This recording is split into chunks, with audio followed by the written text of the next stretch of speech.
But you alluded to something that's really important, and most anti-fascist experts will say the most important thing you can do apart from that is build community and maintain as strong a community as you possibly can. Mm-hmm. We have to remember too, though, that there are people within our own community that sided with that sentiment. Me as a gay man, they really do not feel I have rights. They do not feel a woman has a right to choose. They really do want immigrants deported. So even within our own community, we have that. And so we have to wrestle with that. And I'm not sure how to wrestle with that because I don't know how to talk to somebody who's kinky or queer who might have voted against our interests and do so respectfully and politely. So thus far, I have simply avoided those people as much as I can. I'm Todd Zimmerman, and this is Hard Left News. That there was an excerpt from this week's talk, which was recorded on January 10th with author, educator, and activist Race Bannon. In this week's episode, Calpi and I talk with Race about his most recent book, his history of activism, politics, and direct action, fascism, and what that means for the kink, queer, trans, and non-binary communities, along with vetting and creating safer spaces for our communities. It is February 16th, 2025, and this is Hard Left News, a weekly recap of current events through the lens of BIPOC, queer, trans, and leftist culture and history. Through our talks with people from these communities, we will demonstrate that none of this is new. Yet, through community, we are strong. Of course, history is being made, but if you ask people in BIPOC, queer, and leftist spaces, we have been experiencing and warning people about these things for ages. If you're anything like me, you've been completely overwhelmed over these last few weeks as Trump and Musk work to dehumanize BIPOC, trans, and leftist people while completely dismantling the United States government and preparing to devastate the economy. They are bombarding us nonstop with their attacks on our rights, on democracy, demonstrating that this administration has seething contempt for all citizens. This shock and awe strategy is deliberate. It is meant to make us fearful. It is meant to make sure we feel directly attacked from all sides so we are unable to move. We are in danger, but if we stay locked into a doom scroll, that will paralyze us. We strongly recommend that you pick a handful of trustworthy independent journalists, maybe a daily news podcast that doesn't whip you into a state of panic, and limit your media intake. On our website, we will maintain a list of recommended journalists, educators, and conversations to follow so you can stay informed and stay out of the frenzy. Our lives are changing. In order to stay safe, we need to focus on building communities that take care of each other.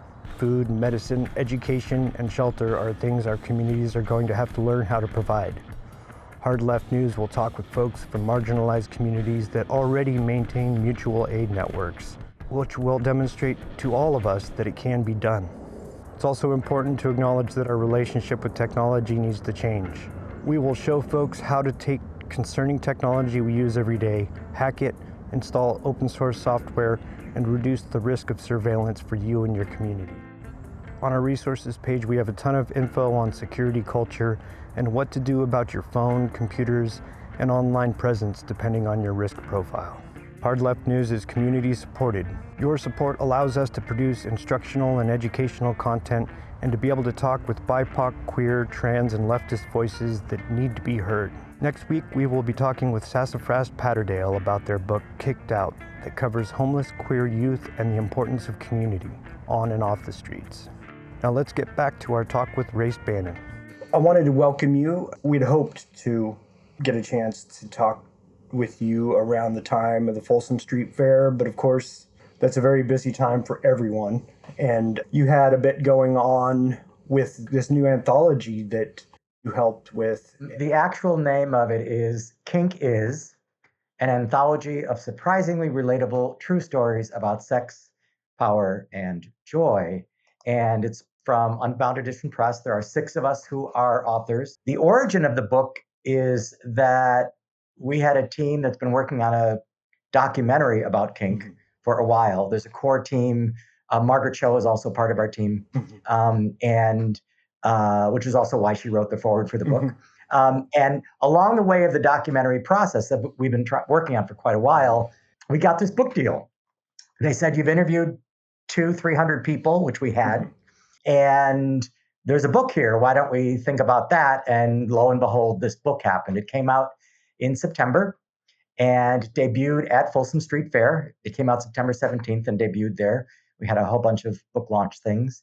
And as of a few days ago, it has already gone into its third printing. Oh my gosh, that's awesome. We're very happy. If people just look up Unbound Edition Press in their store, they can buy it directly. We do recommend people buy from the publisher if possible, because the monies from that will feed into the documentary, and we make a little bit more money if you buy from the publisher than if you buy from other sources. But buy it wherever you can. Yeah, actually, Margaret Cho followed me on TikTok like 2 years ago, and I actually wrote a song about it. Like, she's an amazing human being on multiple levels. We met many years ago. She was performing here in San Francisco. Somehow I knew her manager at the time, at least her tour manager. And they said, "Oh, Margaret read your book. She'd like to meet you." And I went, "I'd love to meet Margaret Cho." And so I went backstage, and we've been friends ever since. She did and this is posted on her own wall. She was just in line of the fires in Los Angeles. oh, wow. And her home was threatened. She evacuated once. She might have to evacuate again. But it looks like her home is intact. But she's been scrambling last couple of days, as you can imagine. Yeah, that's absolutely devastating. I would also be worried. Yeah, she is a wonderful, wonderful, wonderful human being on multiple levels. I can't say enough nice things about her. You, for your day job, have worked in tech for quite a few years. The general populace is becoming aware that those in tech, like if you go back and you were to read, say, Malcolm Harris's book, Palo Alto, and you look at the origins of Silicon Valley, you see that it's got a very dark history. The origins more or less have been in the defense industry, and those that are now in the Trump admin idolize people who are very much into eugenics. And I think a lot of people are not exactly sure what to do faced with a new breed of fascist or neo-fascist. The folks that we've been talking to lately, their recommendation is kind of what it's always been, which is to exist, seek joy, be authentic, and build community. Because in the face of all of this, that is more or less all that we can do. For your On Guard cigar salon, you folks have addressed some of this to some extent. And I was just wondering what words of wisdom, words of encouragement might you have for people that are stressed out right now? Oh, they are rightfully stressed out. I get it. I much the way Dan Rather posted in one of his newsletter posts, we do have to resist cynicism. There is no power in cynicism. The powers that be want us to be cynics, and they want us to avoid doing anything. And a lot of people want to crawl back into a hole and just wait out the 4 years. God, that'd be great. Cross their fingers, and that would be great. Yeah, I'd love that. Especially if that hole was a playroom somewhere. That would be really great. But I don't think we can. I went through my own personal anger, outrage, shock, stunned few days. And then I realized, okay, well, here we are. We do have to do things. And I am not a believer that we can just ignore this. So you've probably read a lot about what I've written politically, but anti-fascist experts, academics, always their first rule is do not obey in advance. Well, here we have Zuckerberg and Musk and all these other people obeying in advance. And so shame on them. On behalf of all of us. Yeah, on behalf of all of us, since we are all interconnected. But you alluded to something that's really important, and most anti-fascist experts will say the most important thing you can do apart from that, sort of second in line, is build community and maintain as strong a community as you possibly can. We have to remember too, though, that there are people within our own community that sided with that sentiment. Me as a gay man, they really do not feel I have rights. They do not feel a woman has a right to choose. They really do want immigrants deported. I could go on this long list. I'm not going to go through all those. So even within our own community, we have that. And so we have to wrestle with that. And I'm not sure how to wrestle with that because I don't know how to talk to somebody who's kinky or queer who might have voted against our interests and do so respectfully and politely. So thus far, I have simply avoided those people as much as I can. I'm fully aware that at some point I'm going to probably have to talk to them and try to reason with them, et cetera, but I'm not there yet. But there are other things that we can do. And my biggest thing is do something. Engage directly with elected officials and local politics. Stay informed about legislative attacks on trans people.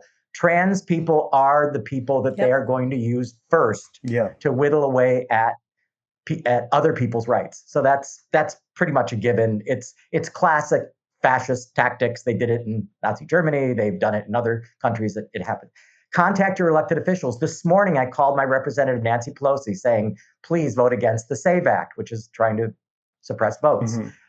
We have to do that. Know our democracy's founding principles. I know it sounds silly, but read the Declaration of Independence, the Constitution, the Bill of Rights, et cetera. Go to the Indivisible Guide online and read that 40-page document. I know it's a long document, but it really does give you all the ins and outs about how to fight at a local level.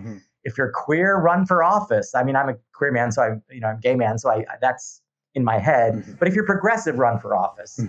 There are things like the LGBTQ plus Victory Institute that will help you run for office. Support labor unions. Join a union. They tend to be progressive and liberal. And just generally vote consistently. Make sure everyone does vote. Make sure you're registered. I could go through a whole bunch of other things, and I've written about this, but I am not someone who believes we have to sit back and just let it happen. I just don't think that's wise or useful, and it's going to hurt a lot of people if we do that. Absolutely. I will get off my political soapbox for a moment. It's fine. It's fine. I mean, I think a lot of folks in kink and BDSM want to encourage others to not address the politics of some of our existence. Some more than others are directly and immediately affected by these things. But eventually, all of us are going to be affected by these things. I mean, if there's a hit list that was published over a year ago, this Project 2025 hit list, which is all of our rights. And yes, trans, non-binary people are the canary in the coal mine.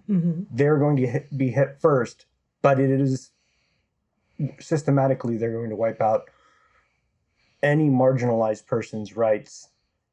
And people are going to find even the cis white people, the hetero people are going to find their rights are severely limited.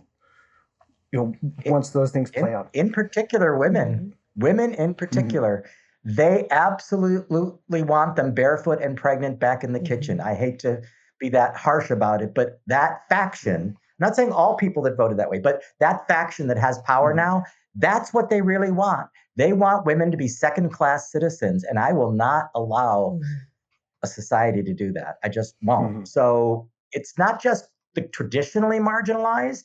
Women are the majority of this country. There are more women in this country than men, adults. So they literally want to suppress the rights of the majority of the country. Hi, I'm Calpi. It's good to meet you, Mr. Bannon. Hi. What you're saying is very political, like getting really involved politically. And I appreciate that. As a leftist and a little bit lefter than some leftists, I find that I am personally quite sick of basically like just being told to vote, And yes, it's important, if it works. Yes, it's important to call, Congress people and whatnot. What would you have to say experientially about like mutual aid and like individual direct support, like direct action? And if you could highlight some of your experience with that, I would absolutely love it. Well, I come from an era when an entire administration was ignoring the HIV crisis. And my friends were dying all around me, and the community had to rally and do bedside support and protest to get the medications they wanted and protest to get legislation passed that would, not take away rights of HIV positive people. I could go, the list is long. The lesbian community came to the side of gay men and took care of those of us who were sick. So that was a political moment for us. And that is an example of what you're alluding to, is that how do you support other people? Right now, I know a lot of people that are saying to trans people in other states that might not feel comfortable, I have a bed, I have a home, I have a couch, I have a something, let's get you here and see if we can protect you here. I think that anyone who is struggling, hopefully other people within the community can step up if they have the resources, time, ability, etc.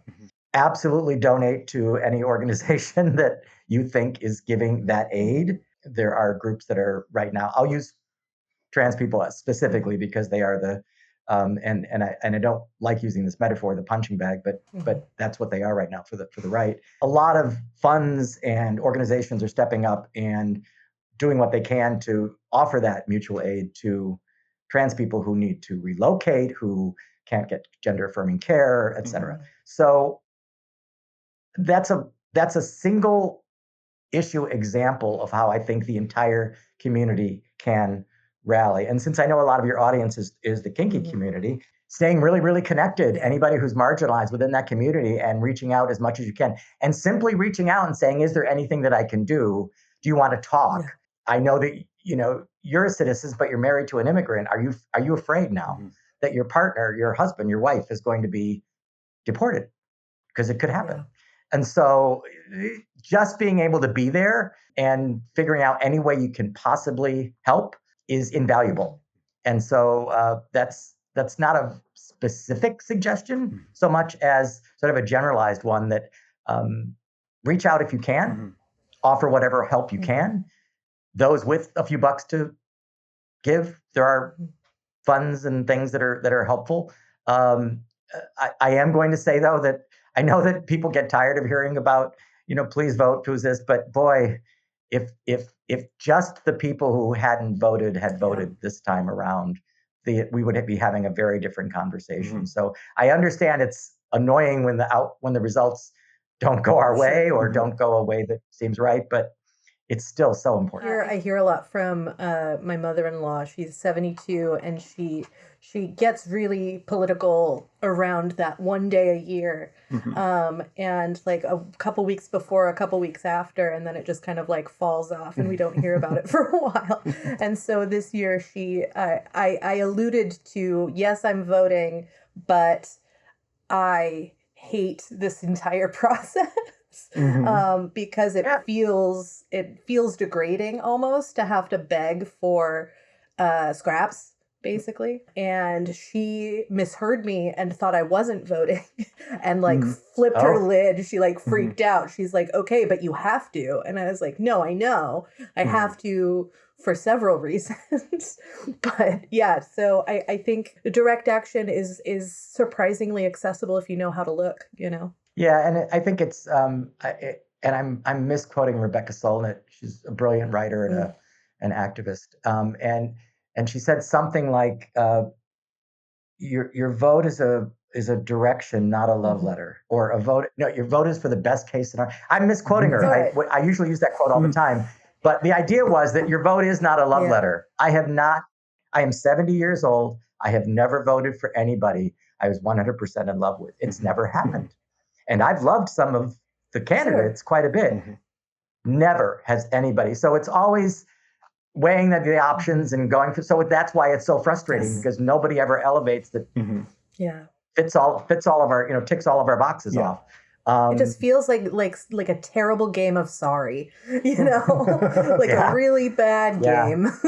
But unfortunately, in the worldwide human experience, voting and democracies are still the best form of government we've ever seen. And as imperfect as they are, I think we just gotta. But I hear your frustration. I have it too. Thank you. I appreciate that.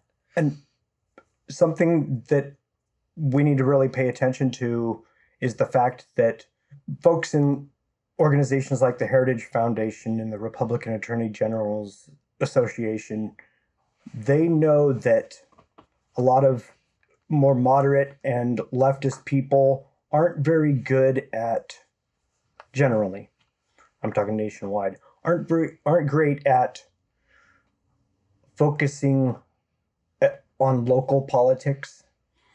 And that's why they're able to, like, even down to local school boards, they're able to inject these elements that compromise our local, relatively leftist communities.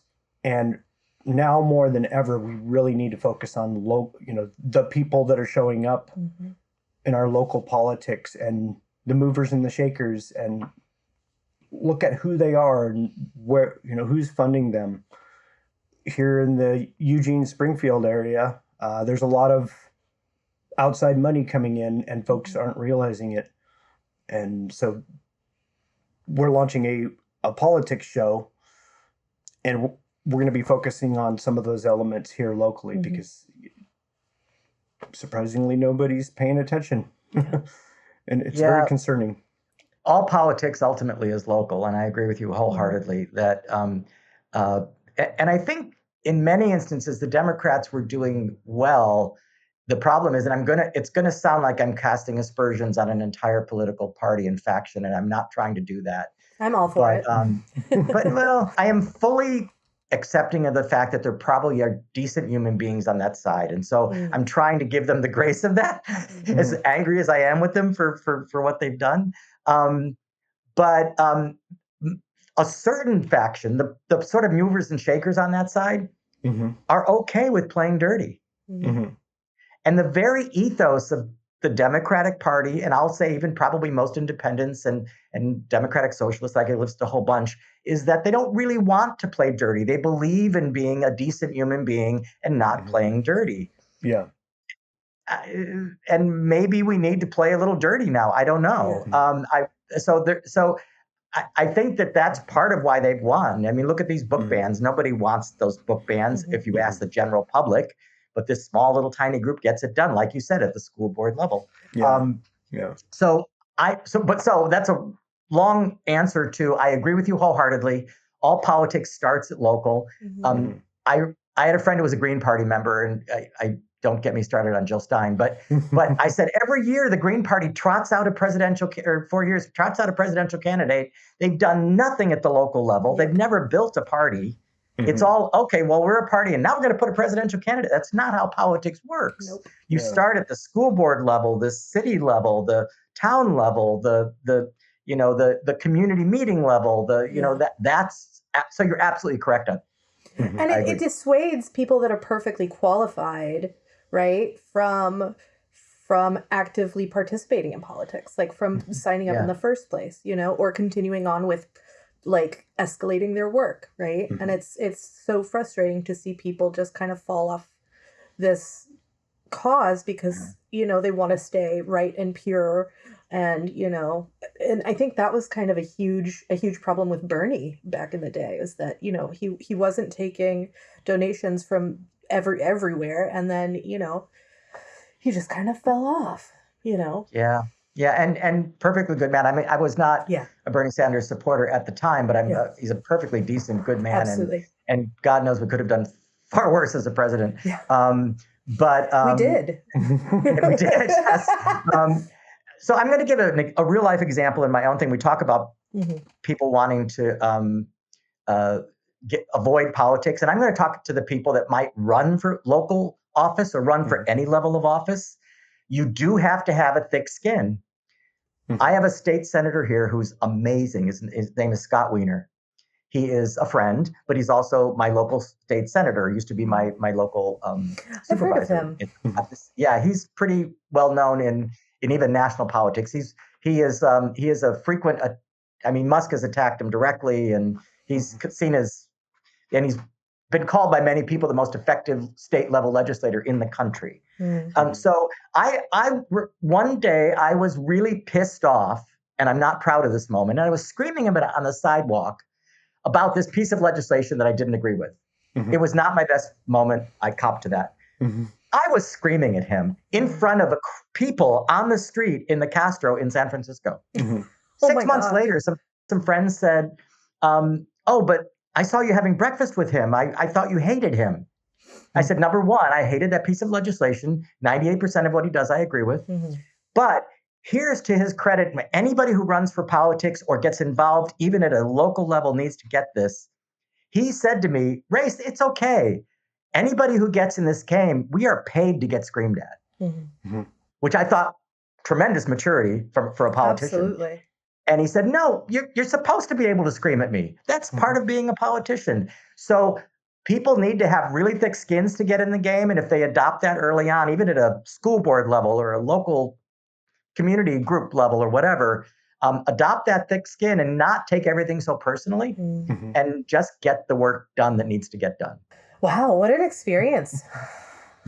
Yeah, he's amazing. Yeah. He is the most adroit legislative politician I've ever witnessed, certainly at the state level. I've never seen anything like it. He's remarkable. I celebrate Throw a Shoe at George H.W. Bush Day every year with just, online shopping for shoes.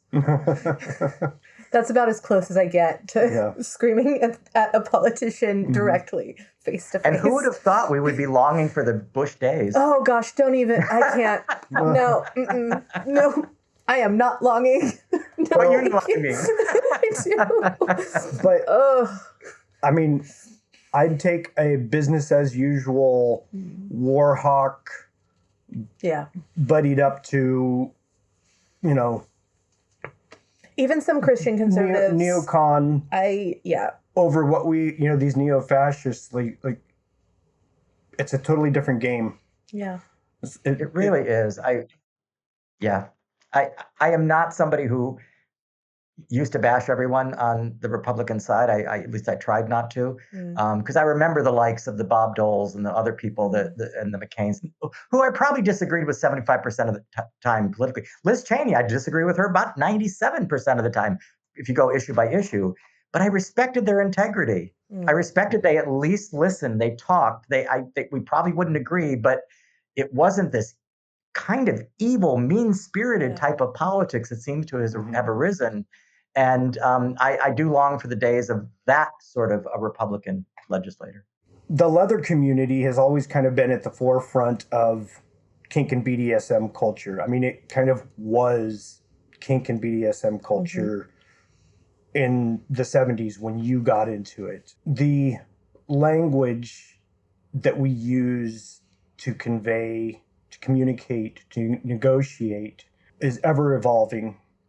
I think most important in that language is our consent framework, which I think that's a gift from the kink and BDSM community to the rest of the world, is these ways to communicate and to parse out consent and failures to honor consent and to heal, to repair. I'm worried that on the chopping block is going to be this kind of education. Like the conversations around consent have come so far just in the last 10, 15 years. It's like, especially with like Me Too and, all of that becoming very, very public facing. You talk about it potentially being on the chopping block, and here's one of the reasons I think it doesn't necessarily need to be. I think, let's say things go south really badly in this country. I still think it's very difficult to suppress talking. And the kind of education we're talking about is not showing how to flog somebody or tie somebody up or whatever. It's talking about consent.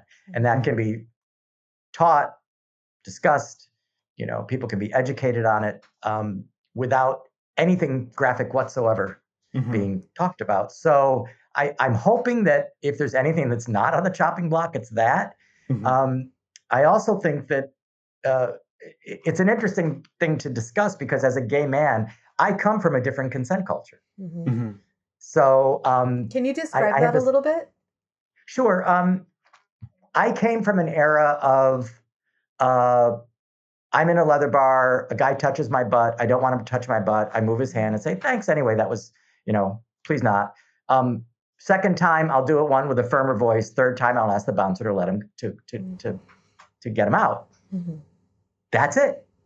That's the sum total of the dealing with the consent violation. When gay men go into an all gay male space, if it's an erotic / sex space or play space, there is a kind of tacit assumption that we have a gay male sensibility around consent, which means that we've always had a consent culture. It's just ours is deal with it unless it's an egregious violation, then it's a whole nother ball of wax. So we don't put all consent violations into the same bucket.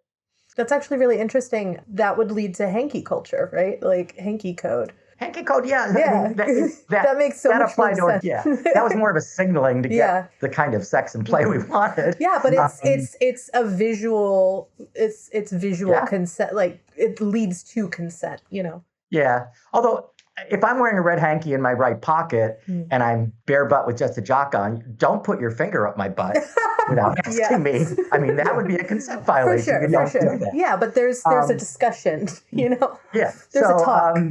Yeah, it's interesting you talk about the hanky code. I just saw a presentation yet again by a historian talking about how the left and right hanky thing developed with the gold rush guys having to dance together and who led and whatever. That is still not corroborated definitively, but every historian seems to say that's where came from was the San Francisco gold rush guys. So I do think that consent is a big deal. Here's the thing is I am fully aware that in heterosexual / pansexual kink culture, leather culture, it is different. Misogyny is all over the place. It still exists. There's still, you know, we want to say they're equal, but we're acculturated to be in a misogynistic culture. And therefore, I think heterosexual and pansexual culture needs to have a different consent structure because I think there are issues at play there that maybe two gay men and maybe two lesbians don't necessarily have because there's already a parity assumed culturally. Yeah. And I know that sounds nuanced, but I've really seen this play out. So I am fully aware that we need a consent culture that adapts to the community to which it's applied. Yeah. Everybody can be a misogynist. It does not matter what your gender is. Oh, God, that's true. Yeah. Well, look at women who support violating, suppressing their own rights. It makes no sense. It does not. I think it's important for us to admit that we live in a misogynistic culture, a homophobic culture, a transphobic culture, a racist culture, and we could go on. We do, and I think to deny that is just Pollyanna thinking. We do. Hopefully, we don't act on it, but we have to admit that we live in that culture. Yeah, you've spoken a bit about like the earlier leather scene being kind of heavily romanticized. Can you speak a bit to that? Sure. So for background, for anyone listening, I came out in the scene directly into gay male leather culture in like 72, 73, depending on what marker I decide that coming out into that culture is. And I was deep in it from the beginning. And so my gay coming out and my leather / kink coming out, I was going to bars underage at the time. So it was ingrained in me very, very, I'm not very underage, 17, but still. I was underage. I was actually bartending in a gay bar underage. Oh my gosh. Story. Wow. Yeah. I bet your story. They tips were didn't check your fabulous, IDs. though. Jeez. What is often referred to as, I'm going to use a word I don't use very often, old guard. And the reason I don't use it is that it's misused and overly romanticized to the point of non-recognition by anybody who was there. So back in the day, gay men, and most of this culture comes from gay male leather culture, to some extent women's culture, the leather part. I'm talking about the leather culture, not kink generally. That's always been, everyone's always been kinky. We were there to socialize, to fuck, and to play. That was it. That's what we were doing. We had a community. We did it. There was no hierarchy of people saying, you're going to come into the scene, I'm going to mentor you. Mentorships happened. They were very casual usually and not very formal. There were these little cadres of kind of organized leather family things going on. They were not ubiquitous and they were not that common. Most of us learned what we learned in the trenches. Most of us simply abided by basic human decency and politeness and treating each other well. And safety guidelines were always talked about from the very, very beginning. But we didn't have this highly organized overly romanticized culture that you hear about all this all the time. So when somebody says, I'm old guard, I really want to say, well, what does that mean? Yeah. Because my old guard was crawling on the floor of the mine shaft in New York City, with my hand up somebody's butt. That was my culture. Yeah. What are you talking about? I was there in that era, deep in it, in one of the preeminent leather bars in the country, deep in play, deep in that culture, bartending in one of those sleazy bars. And I didn't see that old guard. Yep. It is this romanticization of a culture that kind of existed, but only in tiny little parts of the community, and probably not in the ways that are often. And the worst part of it is that somebody now today comes up and says, I'm old guard. I don't know what that means, but that's what they say. But then, because they've declared that, they now become the ultimate authority. They are able to tell everybody in the community, oh, this is how it should be done. That's where I call bullshit. That reminds me so much of so many leftist spaces that I've been a part of. That's hard to hear. That is everywhere. And I have to wonder if that might be a bit of that, the fact that AIDS wiped out a significant percentage of the population, that might be a more heteronormative romanticization of that culture, where they got to reign supreme and not be as decent as the culture and as considerate as the culture actually was. That is an extremely astute observation, because historical theorists have sort of talked about an entire generation of gay leathermen lost. Therefore, it is easier to romanticize that era because you have a whole bunch of people not here to say, oh, nope, calling bullshit. Yeah. And so there's that aspect of it. Then there is, and I'm going to use a word that I'm trying not to use in a derogatory way, so please don't take it that way. Much of the heterosexual scene co-opted gay male leather culture. Yeah. And we co-opt things all the time. That's not a negative. It just happens. But what happens in that co-opting is, oh, this is what I was told it was. This is what I believe it is. This is the mythology I believe. And I'm going to take that on, even though my people, I'm going to say heterosexuals. I don't mean to pigeonhole people, but we didn't go through that. Yeah. But I'm going to take that and call that old guard when most of the gay men, there's a few that will still buy into it, but most gay men are like, no, that's really not how it was. Yeah. So one of my closer friends, no longer with us, is Tony DeBlas, creator of the Leather Pride Flag, Leather Archives, one of the first people that really pushed out BDSM education. I could go through the list of his accomplishments. He was a remarkable man. If he were here today, he would say exactly the same thing. And he was in the trenches long before I was. Sure, there was some sort of thing like that, but that old guard really wasn't anything like what is romanticized today. Yeah. Far less structured, far less common, far less rigid, and much more playful, quite frankly. We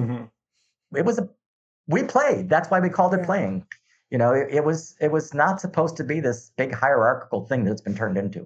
I find myself lecturing Todd a little bit about how, yes, it's good to start, preparing for the worst, but it's like fostering joy within our community is just as important as being prepared for the future, because when we lose hope and when we lose that optimism, that's when we stop trying. And I can't imagine how much of that you've seen. I can't imagine it has to have been difficult to see it change.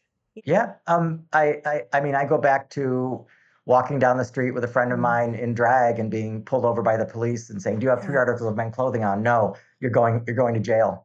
I go back to, police raid times in bars where they would just round gay men up and go, fuck you. We're just going to throw you in a paddy wagon and take you to jail. I've seen some pretty awful shit. And in the words of Harvey Milk, you got to give him hope. Yeah. And Obama echoed that many years later, right? And it is true. It doesn't mean it's it's Pollyanna hope. It doesn't mean I'm going to hope and therefore everything's going to be fine. Yeah. But unless you have hope, you have no action. Yeah. Yeah. So whether it's at a micro level of our community, the Mhm. leather king, whatever community we want to call it, I call it different things. Yeah. And I think in the larger scale of things, we have to give them hope. Even though I am actively, visibly working Prepping. I'm not a doomsday prepper exactly, but I'm not being foolish either. No, you're not. Yeah. Smart. I'm working with my community Mm-hmm.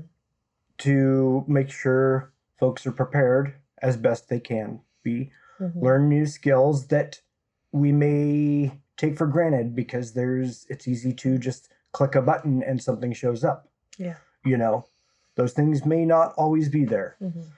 And frankly, it may not just be politics. Mm-hmm. I have the benefit or the bane of being in a relationship with someone who's a climate change expert, and so I have been pretty deep in the guts of climate science for a very, very long time, and it could be natural forces that disrupt us, and so preparation is good anyway. Yes. Yeah. So whether it's politically or through climate change or through economic disruption or through whatever, being prepared is always a good idea. It doesn't mean you lose hope. It simply means I'm being practical. I'm being pragmatic. We should prepare. I mean, why do people buy insurance for homes? It's a way of preparing. I keep trying to convince all of my queer friends we all just need to move to Montana and just take over, and just take over. Just a little bit, kind of all of us at the same time, flooding in, kind of. But the Rajneeshpuram did the same thing with antelope. Yeah. So I'm not trying to, take over. Mm-hmm. I am trying to take Montana. Over. Yeah, I've been to Montana. It's a lovely place. It's going to be fantastic when things get very hot. Of the areas of the country, it is one of those that's going to survive climate change more than others. We got to make more Canadian friends. Yeah. Here's the realist in me. I mean, even their government is moving to the right. Oh, absolutely. Yeah. The conservative is probably going to win. Now, their conservative is not like ours right now. Mm-hmm. Still relatively sane. Yeah. But still, even their country is moving to the right. So politics wax and wane, and like you said, always be prepared no matter what. Even in good times, be prepared. You never know. One of the things I wanted to talk about is some of the patterns that you've seen within activist spaces and with different types of activism, negative or positive, some of the patterns you see socially inside of those spaces, like insular communities. Can you speak to that a little bit? There's a common activist approach amongst people that have done it for a long time and have seen it work and not work.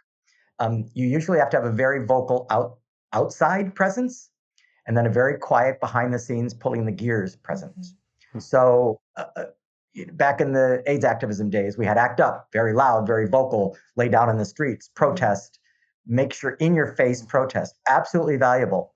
However, there were also people meeting quietly with legislators, meeting quietly with public health officials, meeting quietly, making the actual guts of the changes happen. You have to have both.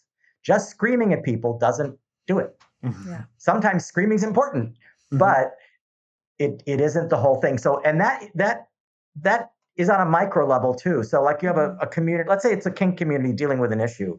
You could have somebody being very public and about that. Then you have somebody on very quietly mediating with people, talking with people, getting the resolution happening if it can be resolved.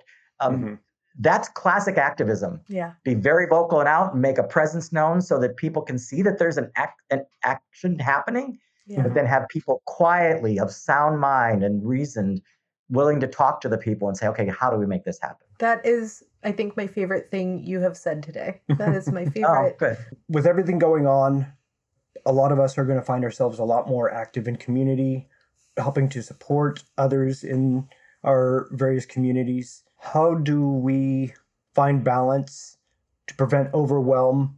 Because it can take a lot out of us, and we're going to need burnout. Yeah, we're going to need to prevent burnout as best we can.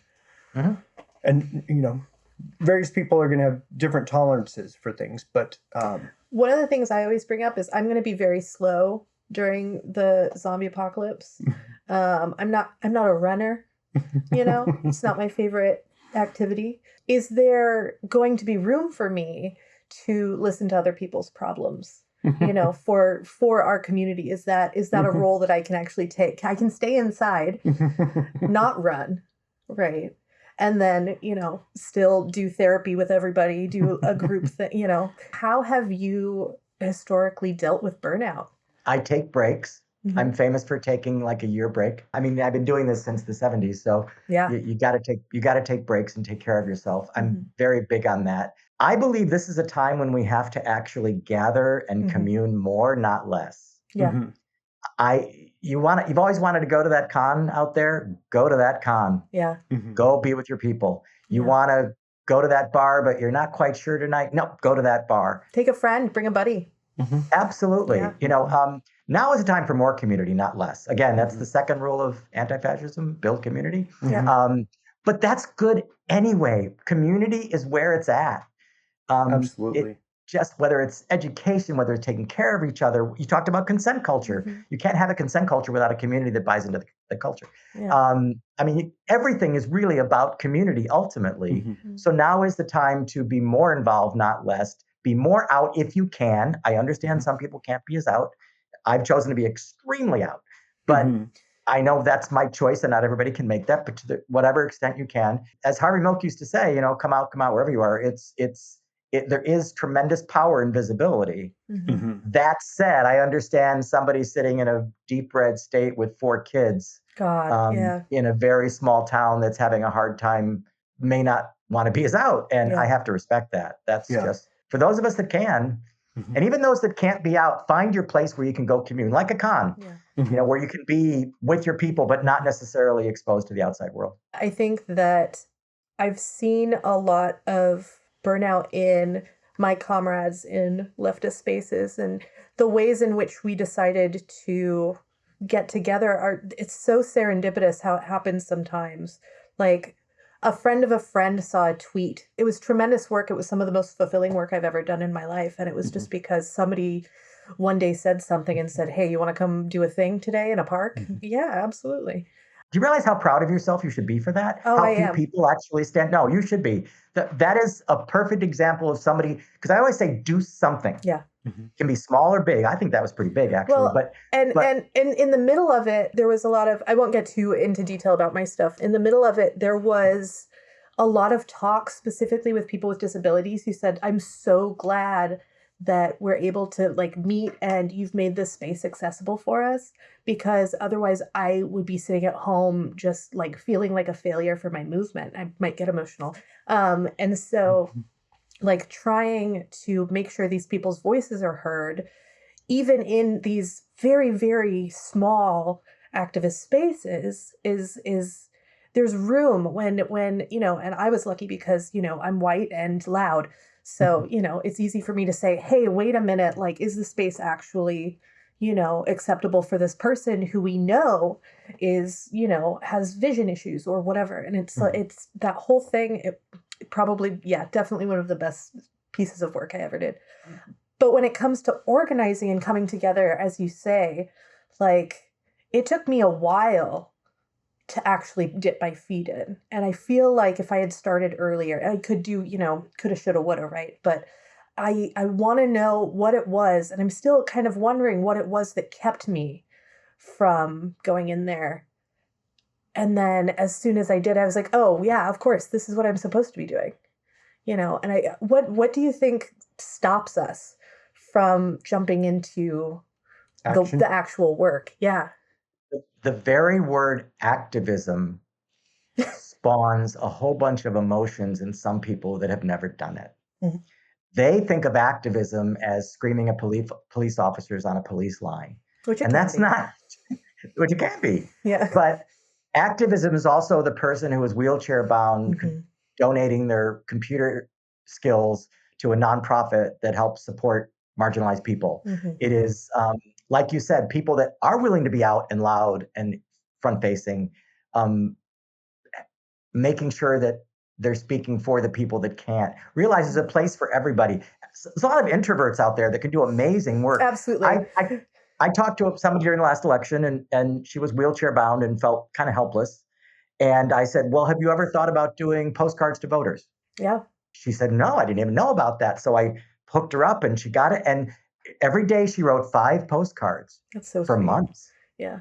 So here she was impacting the election. And it's been proven it's about an 8% shift in people that get those postcards versus not, and getting them to vote in the election. So it actually does have power. And here she was able to do something from a wheelchair that felt meaningful during the election, when before that she said, I can't go march. I can't be with Black Lives Matter. Yeah. I can't do all that. What am I going to do? And so everybody can do something. Yeah. And we need to respect every little cog in the wheel. Yeah. It's like in kink organizations, you have to respect the person who's sitting there maintaining the membership spreadsheet as much as you do the president of the organization. Somebody has to hold on to everybody's waivers. And it's not always going to be who you think.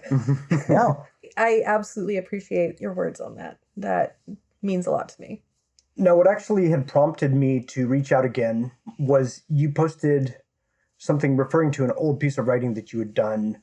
And I believe it was titled, Should We Be More Insular? Oh, I think it was Should Be More Inclusive, I think. Or maybe it was Insular. I forget how it was titled. But yeah, it was an old 2010 piece that an organization had a reading group, and they found the blog somewhere. It wasn't even a very active blog. And said, could we use this as our reading material for discussion? And they did.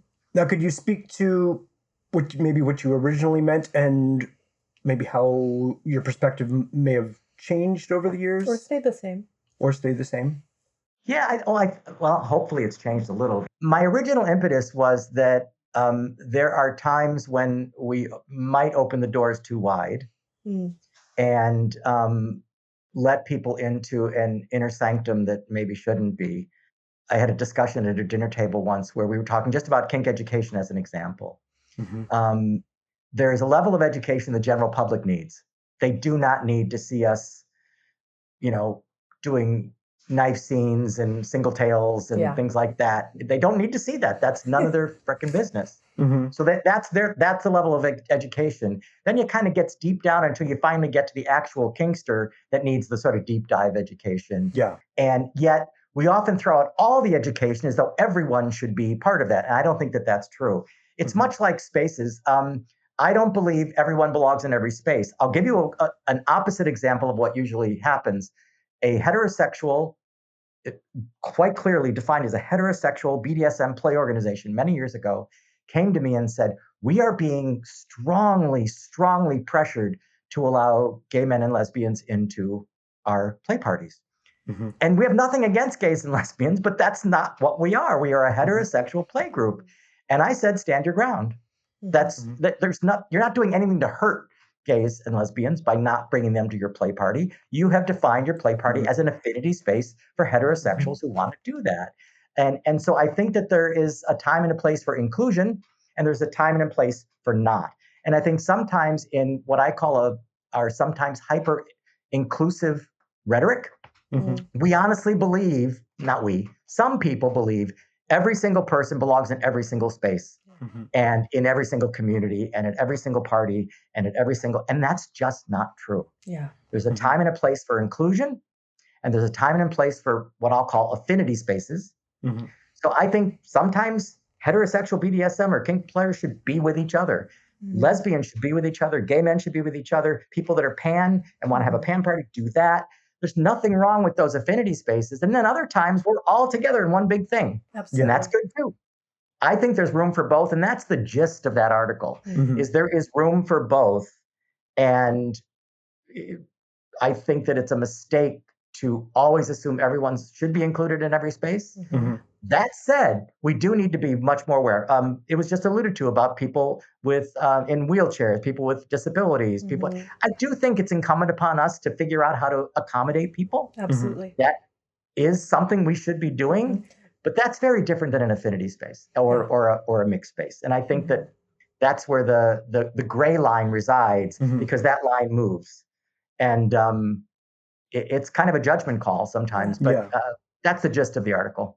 It kind of resonated with me looking into what you had written and some of the other talks that you had and touched on these ideas, because we'd been speaking with some folks who had encountered some bad actors in some very, I would say, overly open spaces, which I think, like culturally, I mean, aside from the choices, the behavior of the bad actors, culturally, when we open these spaces up too broadly, we let in a bit too much of that outside status quo. Yeah.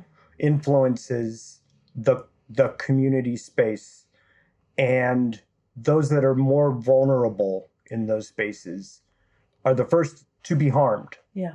By shifts, by corruption of that culture. Mm-hmm.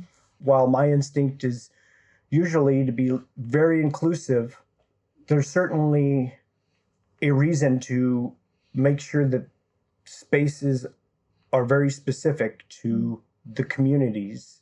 Yeah. They are serving specific communities, because especially those that are, the BIPOC and the trans and the non-binary folks, they need safer spaces. Mm-hmm. It's an extremely high need. Absolutely. Yeah. Especially in our region. Like, I could get into it, but I feel very lucky to be a part of the even more private community that I'm in. I know that those that are most often doing harm tend to look like me. Mm-hmm. And so I understand the value of having spaces where there's not a me there. Yeah. I do think that there's something to be said for a little bit more vetting. I'll give you an example. Everyone used to think that gay bathhouses were always this throw the doors wide open. I remember going to a bathhouse in New York. We're talking the 70s now. Mm-hmm. And they made me sit down in a room before they would give me a membership card and have a talk with me. Nice. Before they would give me a membership card to the bathhouse. So smart. Oh my God. That's very cool. That's so smart. This is what's going to happen here. This is what the facility's like. Here's some photos of what's inside. Yeah. And because we weren't even allowed inside yet. It was a little room. And when you were done and they were satisfied that you were, that you were part of it, they handed you your card, said, thank you very much. And that was it. That's wonderful. There's a group here, I believe before you can go to their play parties, you have to go to an orientation, which is about an hour. That's great. And their attitude is, if you can't spend an hour to come to our play parties every month for the rest of your life, then maybe we don't want you there. Yeah. For sure. No. I want to know what that orientation looks like, because it's very difficult to do purely online vetting. Yeah. It's very, very difficult, and it's not as thorough as it needs to be. And, people will show up on a Zoom, no big deal, and kind of hide behind it, if you will. Yeah. But are they going to go to the play space or the room that you're going to meet in and have a 1 hour discussion with a group of people? Maybe not. That might be a sort of self-filtering mechanism. The private space that I am a part of has kind of a low-grade whisper network, almost like a database of people and, consent violations, or like the circumstances in general, sex misdemeanors, for lack of a better term. I think I just invented that. There's sex pest rating. Yeah.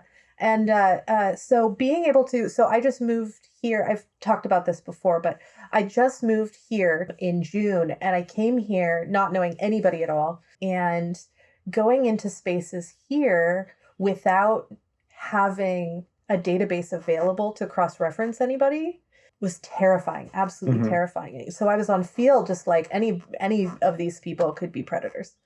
Any of these people could hurt me. Any of them can hurt my friends, and it's terrifying. So how do you feel about vetting with a system like that, like a database of information of sex pests, or, in our space, we call it a nope list, people who aren't allowed in that particular dungeon, but it's also just very handy for me personally. I'm all for it. And that's actually hearkening back to the way it kind of used to be.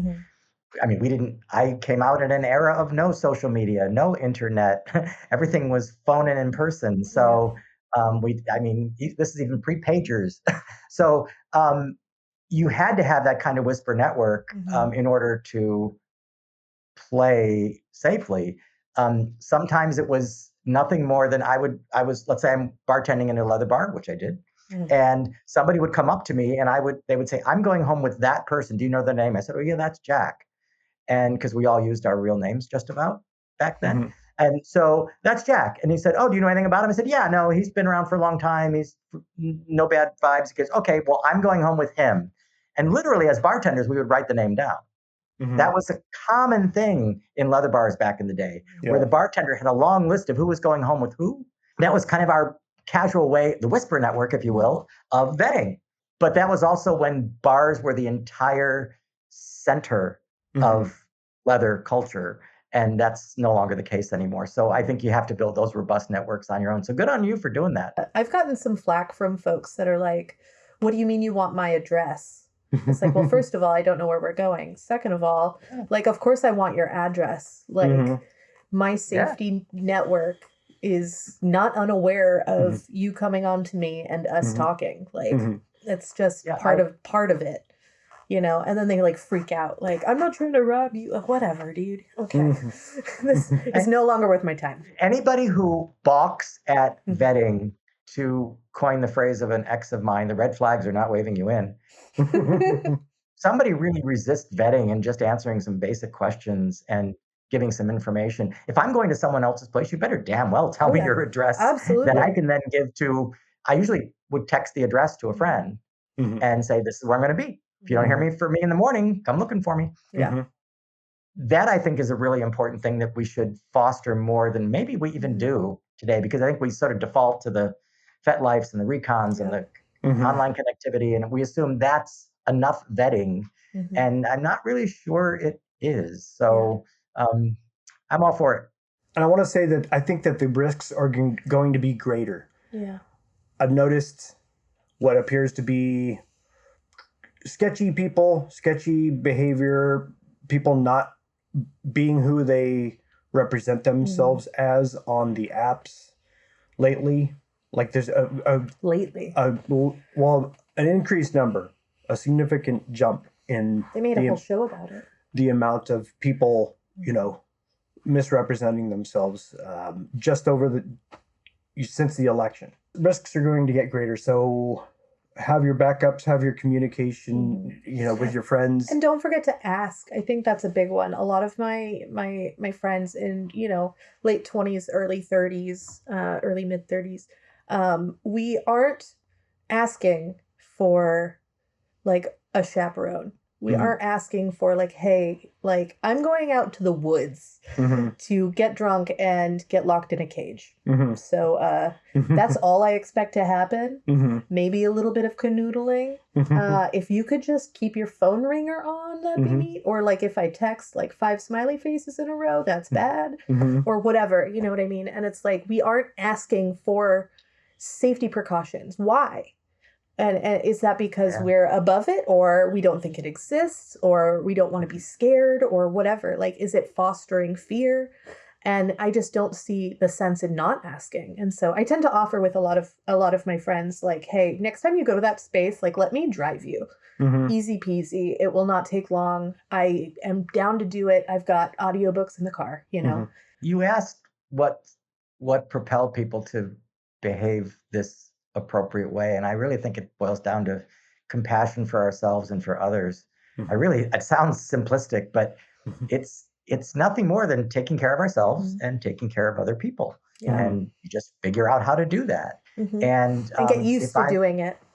And I have not, at least in the gay male realm, I haven't noticed any particular increase in the number of bad actors entering the scene.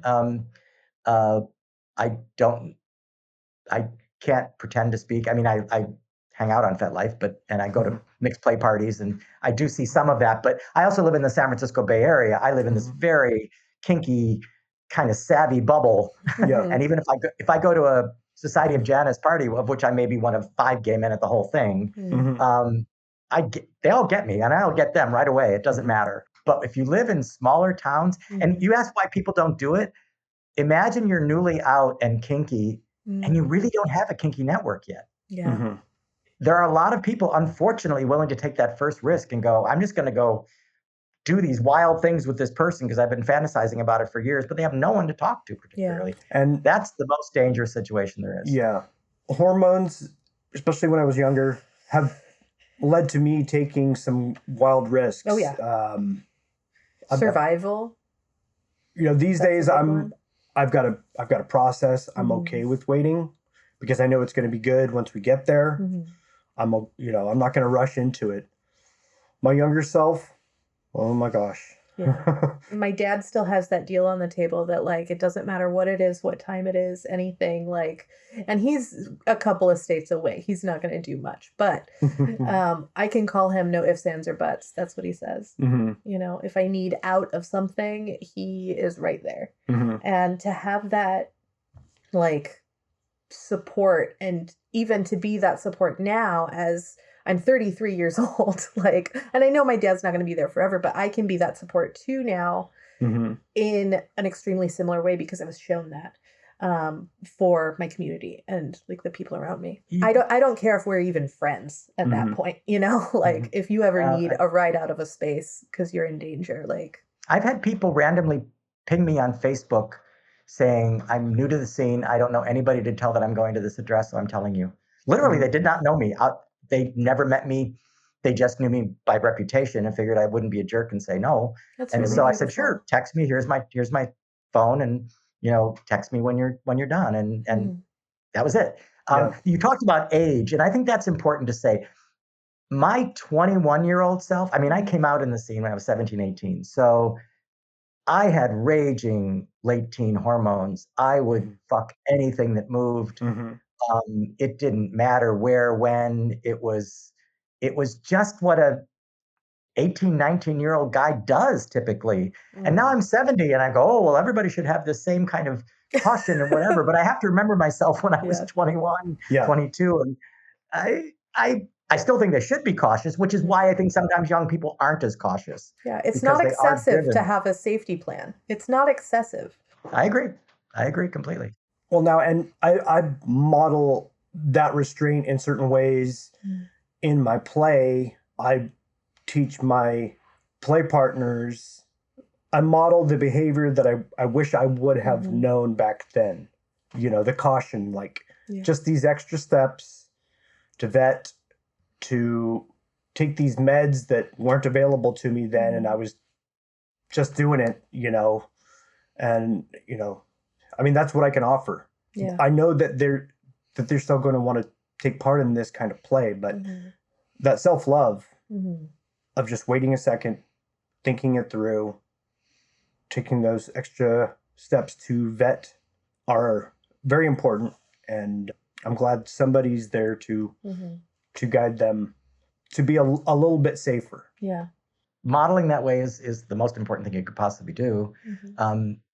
Back in the day, I would walk into a leather bar and everything was kind of built in. I kind of knew everybody was kind of on the same page. They were all gay men or men who had sex with men, at least. Probably all kinky, at least to some extent. So I was fishing in the right pond. They all saw each other visually. Everybody saw who came in and out of the bar. So it was a little harder to get away with things if and most people knew everyone else, at least one removed.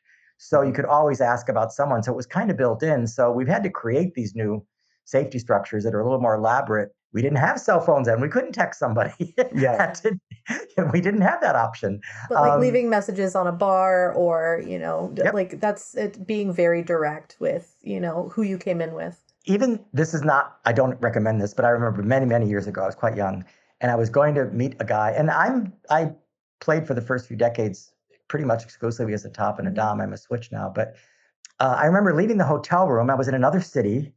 And I was pretty young, and I thought, oh shit, nobody. So I put this big piece of paper on the bed that said, if this paper is still here in the morning, it means something's bad has happened to me, and blah, blah. And I gave information of who to call and everything, because it was like 1 a.m.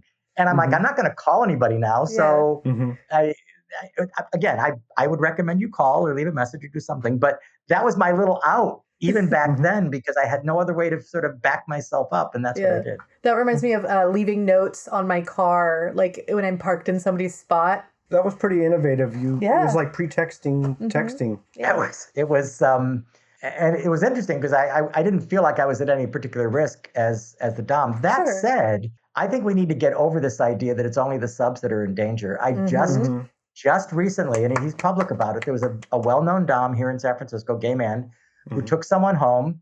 The person was going to sub to them, whatever. And the guy completely freaked the fuck out, beat him over the head, bloody, had to get stitches, police reports, the whole thing. And he was the dom. We make an assumption it's always the subs and the bottoms that are in danger, but that's not always true. So vetting on both sides is a good idea. Yeah, absolutely. That said, I don't think he actually did anything wrong. It was just really a fucked up situation. Yeah, that sounds really fucked up. He met them in a bar. Everyone saw who he went home with. Everyone, I mean, it was not this,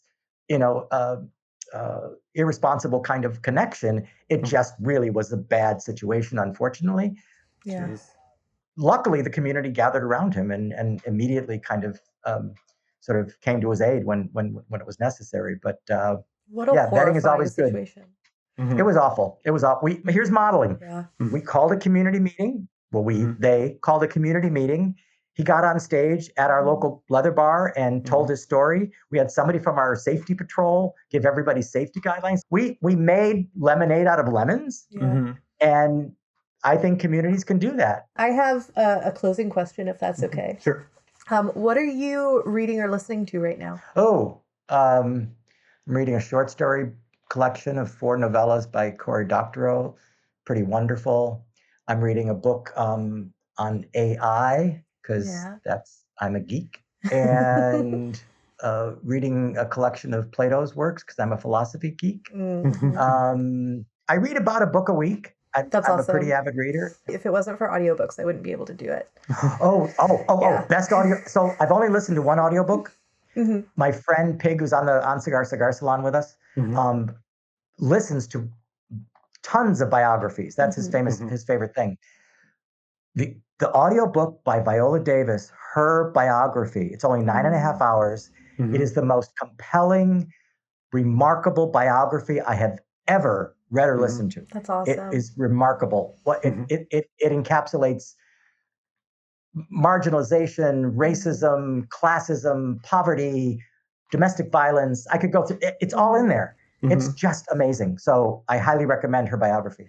In that regard, I will recommend Jesus and John Wayne, which is essentially a rundown deep dive of the rise of Christian nationalism, especially in our politics, and how masculinity has changed over the decades. Oh, okay, I'm going to look at that. We will make sure to put all of your links in the show notes, and as well as the Viola Davis and Jesus and John Wayne book. Thank you so much. You have a lovely weekend. You too. I'm honored you asked me. Thank you so much. You have a good weekend too.